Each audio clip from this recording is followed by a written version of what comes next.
ഈശോ മിശിഹായ്ക്ക് സ്തുതിയായിരിക്കട്ടെ. എല്ലാവരെയും പുതിയൊരു പ്രഭാതത്തിലേക്ക് ക്ഷണിക്കുന്നു. ദൈവകരുണയാൽ ബൈബിൾ വായന നല്ല രീതിയിൽ മുന്നോട്ട് പോകുന്നു. എല്ലാവരെയും സർവശക്തനായ ദൈവം സമൃദ്ധമായി അനുഗ്രഹിക്കട്ടെ. ഇന്ന് നമ്മൾ വായിക്കാൻ പോകുന്ന വചനഭാഗം വിശുദ്ധ ലൂക്കാസ് ശ്ലീഹായുടെ സുവിശേഷം അധ്യായം 3, സ്നാപകൻ്റെ പ്രഭാഷണം. തിബേരിയസ് സീസറിൻ്റെ 15-ാം ഭരണവർഷം പെന്തിയോസ് പീലാത്തോസ് യൂദയായുടെ ദേശാധിപതിയും ഹെറോദസ് ഗലീലയുടെയും അവൻ്റെ സഹോദരൻ പീലിപ്പോസ് ഇത്തൂറിയ ത്രാക്കോണിത്തീസ് പ്രദേശങ്ങളുടെയും ലിസാനിയോസ് അബിലേനയുടെയും ഭരണാധിപന്മാരും അന്നാസും കയ്യാഭാസും പ്രധാന പുരോഹിതന്മാരുമായിരിക്കെ സക്രിയയുടെ പുത്രനായ യോഹന്നാന് മരുഭൂമിയിൽ വെച്ച് ദൈവത്തിൻ്റെ അരുളപ്പാടുണ്ടായി. അവൻ പാപമോചനത്തിലുള്ള മാനസാന്തരത്തിൽ ജ്ഞാനസ്നാനം പ്രസംഗിച്ചുകൊണ്ട് ജോർദാൻ്റെ സമീപ പ്രദേശങ്ങളിലേക്ക് വന്നു. യെശയ്യാ പ്രവാചകന്റെ പുസ്തകത്തിൽ എഴുതപ്പെട്ടിരിക്കുന്നത് പോലെ മരുഭൂമിയിൽ വിളിച്ചു പറയുന്നതിൻ്റെ ശബ്ദം, കർത്താവിൻ്റെ വഴിയൊരുക്കുവിൻ, അവൻ്റെ പാത നേരെയാക്കുവിൻ. താഴ്വരകൾ നികത്തപ്പെടും, കുന്നും മലയും നിരത്തപ്പെടും. വളഞ്ഞ വഴികൾ നേരെയാക്കപ്പെടും, പരുപരുത്തവ മൃദുവാക്കപ്പെടും. സകല മനുഷ്യരും ദൈവത്തിൻ്റെ രക്ഷ കാണുകയും ചെയ്യും. ജ്ഞാനസ്നാനം സ്വീകരിക്കാൻ തൻ്റെ അടുത്തേക്ക് വന്നിരുന്ന ജനക്കൂട്ടത്തോട് അവൻ ചോദിച്ചു, അണലി സന്തതികളെ, ആസന്നമായ ക്രോധത്തിൽ നിന്ന് ഓടിയകലാൻ നിങ്ങൾക്ക് മുന്നറിയിപ്പ് നൽകിയത് ആരാണ്? മാനസാന്തരത്തിന് യോജിച്ച ഫലങ്ങൾ പുറപ്പെടുവിക്കുകയും ഞങ്ങൾക്ക് പിതാവായ അബ്രാഹാമുണ്ടെന്ന് പറഞ്ഞ് നിങ്ങൾ അഭിമാനിക്കേണ്ട. കാരണം ഈ കല്ലുകളിൽ നിന്ന് അബ്രാഹത്തിന് സന്താനങ്ങളെ പുറപ്പെടുവിക്കാൻ ദൈവത്തിന് കഴിയുമെന്ന് ഞാൻ നിങ്ങളോട് പറയുന്നു. വൃക്ഷങ്ങളുടെ വേരിന് കോടാലി വയ്ക്കപ്പെട്ട് കഴിഞ്ഞു. നല്ല വൃക്ഷം നൽകാത്ത വൃക്ഷങ്ങളെല്ലാം വെട്ടി തീയിലെറിയപ്പെടും. ജനക്കൂട്ടം അവനോട് ചോദിച്ചു, ഞങ്ങൾ എന്താണ് ചെയ്യേണ്ടത്? അവൻ പറഞ്ഞു, രണ്ടുടുപ്പുള്ളവൻ ഒന്നില്ലാത്തവന് കൊടുക്കട്ടെ, ഭക്ഷണമുള്ളവനും അങ്ങനെ ചെയ്യട്ടെ. ചുങ്കക്കാരും സ്നാനം സ്വീകരിക്കാൻ വന്നു. അവരും അവനോട് ചോദിച്ചു, ഗുരു, ഞങ്ങൾ എന്തു ചെയ്യണം? അവൻ പറഞ്ഞു, നിങ്ങളോട് ആജ്ഞാപിച്ചിട്ടുള്ളതിൽ കൂടുതൽ ഈടാക്കരുത്. പടയാളികളും അവനോട് ചോദിച്ചു, ഞങ്ങൾ എന്തു ചെയ്യണം? അവൻ അവരോട് പറഞ്ഞു, നിങ്ങൾ ആരെയും ഭീഷണിപ്പെടുത്തരുത്, വ്യാജമായ കുറ്റാരോപണവും അരുത്, വേദന കൊണ്ട് തൃപ്തിപ്പെടണം. പ്രതീക്ഷയോടെ ഇരുന്ന ജനമെല്ലാം ഇവൻ തന്നെയോ ക്രിസ്തുവെന്ന് യോഹന്നാനെപ്പറ്റി ചിന്തിച്ചു തുടങ്ങി.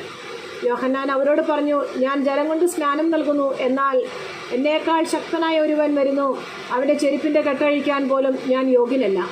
അവൻ പരിശുദ്ധാത്മാവിനാലും അഗ്നിയാലും നിങ്ങൾക്ക് സ്നാനം നൽകും.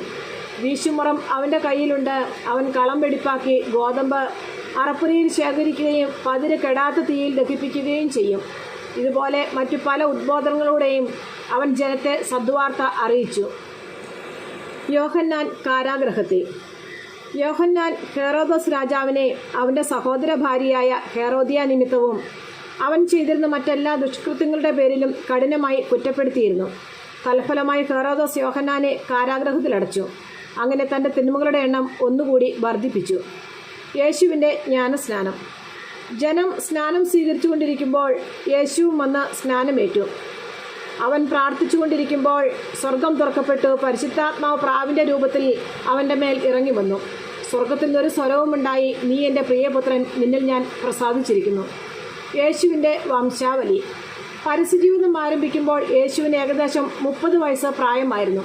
അവൻ ജോസഫിൻ്റെ മകനാണെന്ന് കരുതപ്പെട്ടിരുന്നു. ജോസഫ് ഹേലിയുടെ പുത്രനായിരുന്നു. ഹേലി മത്താത്തിൻ്റെയും മത്താത്ത് ലേവിയുടെയും ലേവി മെൽക്കിയുടെയും മെൽക്കി യാനിയുടെയും യാനി ജോസഫിൻ്റെയും പുത്രൻ. ജോസഫ് മത്താത്തിയായുടെയും മത്താത്തിയ ആമോസിൻ്റെയും ആമോസ് നാവൂമിൻ്റെയും നാവൂം ഹെസ്ലിയുടെയും ഹെസ്ലി നഗ്ഗായിയുടെയും പുത്രൻ. നഗ്ഗായി മാത്തിൻ്റെയും മാത്ത് മത്താത്തിൻ്റെയും മത്താത്തിയ സെമയിൻ്റെയും സെമയിൻ യോസക്കിൻ്റെയും യോസക്ക് യോദായുടെയും പുത്രൻ. യോദാ യോഹന്നാൻ്റെയും യോഹന്നാൻ റേസായുടെയും റേസ സെറുബാബേലിൻ്റെയും സെറുബാബേൽ സലാത്തിയാലിൻ്റെയും സലാത്തിയേൽ നേരിയുടെയും പുത്രൻ. നേരി മെൽക്കിയുടെയും മെൽക്കി അദ്ദിയുടെയും അദ്ദി കോസാമിൻ്റെയും കോസാം എൽമാദാമിൻ്റെയും എൽമാദാം ഏറിൻ്റെയും പുത്രൻ. ഏർ ജോഷുവയുടെയും ജോഷുവ എലിയാസറിൻ്റെയും എലിയാസർ യോറീമിൻ്റെയും യോറീൻ മത്താത്തിൻ്റെയും മത്താത്ത് ലേവിയുടെയും പുത്രൻ. ലേവി ശിമിയോൻ്റെയും ശിമിയോൻ യൂദായുടെയും യൂദാ ജോസഫിൻ്റെയും ജോസഫ് യോനാമിൻ്റെയും യോനാം എലിയാക്കിമിൻ്റെയും പുത്രൻ. എലിയാക്കീം മെലയായുടെയും മെലയ മെന്നായുടെയും മെന്ന മത്താത്തായുടെയും മത്താത്ത നാഥാൻ്റെയും നാഥാൻ ദാവീദിൻ്റെയും പുത്രൻ. ദാവീദ് ജസ്സയുടെയും ജസ്സെ ഓബദിൻ്റെയും ഓബദ് ബോവാസിൻ്റെയും ബോവാസ് സാലായുടെയും സാല നഹശോൻ്റെയും പുത്രൻ. നഹശോൻ അമിനാദാബിൻ്റെയും അമിനാദാബ് അത്മിൻ്റെയും അത്മിൻ അർണിയുടെയും അർണി ഹെസ്രോൻ്റെയും ഹെസ്രോൻ പേരസിൻ്റെയും പേരസ് യൂദായുടെയും പുത്രൻ.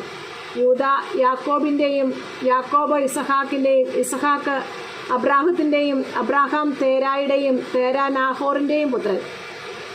നാഹോർ സെറൂഖിൻ്റെയും സെറൂഖ് റവൂഗിൻ്റെയും റവു പേലഗിൻ്റെയും പേലഗ് ഏബറിൻ്റെയും ഏബർ ഷേലായുടെയും പുത്രൻ. ഷേല കൈനാൻ്റെയും കൈനാൻ അർഫക്സാദിൻ്റെയും അർഫക്സാദ് ഷേമിൻ്റെയും ഷേം നോഹയുടെയും നോഹ ലാമക്കിൻ്റെയും പുത്രൻ. ലാമക്ക് മെത്തുസലേഫിൻ്റെയും മെത്തുസലേഫ് ഹെനോക്കിൻ്റെയും ഹെനോക്ക് യാരദിൻ്റെയും യാരദ് മഹലേലിൻ്റെയും മഹലേൽ കൈനാൻ്റെയും പുത്രൻ. കൈനാൻ ഏനോസിൻ്റെയും ഏനോസ് സേത്തിൻ്റെയും സേത്ത് ആദാമിൻ്റെയും പുത്രനായിരുന്നു. ആദാം ദൈവത്തിൻ്റേതുമായിരുന്നു.